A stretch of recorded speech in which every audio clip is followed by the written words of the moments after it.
sinusulit bawat oras. Kasi alam kong halaga hindi ka makakalapit, lalo kung hindi ka dama. Hindi masama sa mali umiwas, kesa naman makulong pa humimas. Sayang ang oras ng mga lilipas, sa mga kasama dapat mag-ingat ka.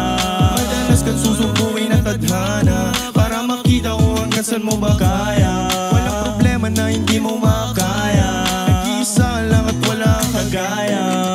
Huwag mo ikukumpara ang sarili mo sa kanila, sa dami ng pinagdaan na matibay. Kasi hindi ka natibag, di ka na iba sa pagkabigo. Naging sigurado sa pagkalito, sa lugar ko na kinamulatan. Parang Kasalanan maging matino. magandang buhay ang angat ko madalas, kaya palagi ang loob ko malakas. Iniiwasan ang buhay na marahas, kasi pangarap ko ay napakataas. Inanggap ko na lang kung anong kapalit ng mga kamali.